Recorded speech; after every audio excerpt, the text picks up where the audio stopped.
اللي قدامك دي بوابة الحديقة الدولية في مدينة نصر. واحدة من أكبر الحدائق اللي موجودة هنا في القاهرة، تقريبا 55 فدان. في بقى حاجة مبهرة أوي أوي، أول ما بتدخل هنا على إيدك الشمال بقى خلاص هتلاقي فيه حاجة عظيمة جدا جدا، وهي الجناح الكوري. الجناح الكوري ده فيه عدد من النباتات اللي مش موجودة في أي حتة غير هنا.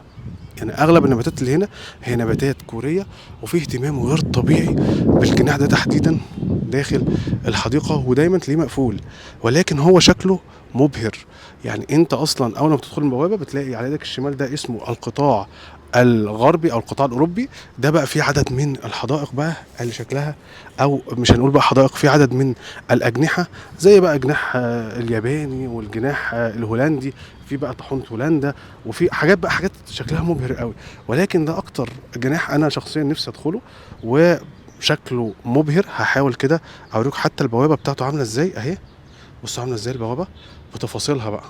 تمام، تعالوا كده حتى اقرب واعدي ايدي كده عشان تتفرجوا عليها من هنا. يعني حتى كمان البرجيله ديت اللي بيسموها كشك من اكشاك شرق اسيا. بصوا عامله ازاي، شكلها حلو قوي. بصوا، بحاول كده ايه اقرب اهو، شايفين؟ طبعا دايما ده مقفول للمحافظه عليه، لان طبعا لو اتفتح للجمهور هتبقى يعني ايه يعني مش هتبقى احسن حاجه، يعني مش الطف حاجه فعلا. بس هو شكله مبهر جدا يعني. حتى تعالوا كده نرفع ايديا كده من الحته دي اهي. بصوا عامله ازاي، شكلها مبهر قوي قوي قوي. ده تحديدا يعني اكتر جناح بيعجبني. طيب، الحديقه الدوليه طبعا فيها عدد من الاجنحه، او قلنا عدد من الاجهزه طبعا، او هي مقسمه الى قطاعات. اول ما بتدخل من الحديقه على يدك اليمين ده اسمه القطاع العربي، هتلاقي فيه رموز من ال القطاعات العربيه.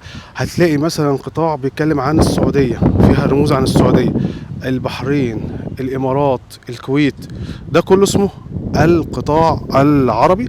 اللي على يدك الشمال ده اسمه القطاع الاوروبي. هتلاقي بقى طحنة هولندا، وهتلاقي اكشاك يابانيه زي ما انتم شايفين كده. بصوا اهو واحنا ماشيين اهو، ده اهو حاجه كده بتعبر عن اليابان. هتلاقي برضو حاجه بتعبر عن فرنسا، حاجه بتعبر عن هولندا، حاجه بتعبر عن اليونان اللي هي المعابد بتاعت اليونان. اخر حاجه بقى في الحديقه دي وهي الجناح المصري اللي فيه، او انا اسف، القطاع المصري اللي مليان بقى حاجات بتعبر عن الايقونات والرموز المصريه. 3 اهرامات موجودين مجسم ليهم، نهر النيل بامتداده بقى هتلاقي بقى فيه اكتر من معديه كده بتعديه، في كمان قناطر محمد علي مجسم ليها. كمان هتلاقي فيه بوابه اصلا بتاعت الجناح القطاع المصري ده لوحدها، هي بتعبر عن مدخل معبد من معابد مصر القديمه. كمان تمثال من التماثيل المصريه القديمه. كمان هتلاقي في قناطر محمد علي قلت لك، وكمان السد العالي وبحيره ناصر، ده كله مجسمات موجوده فيها.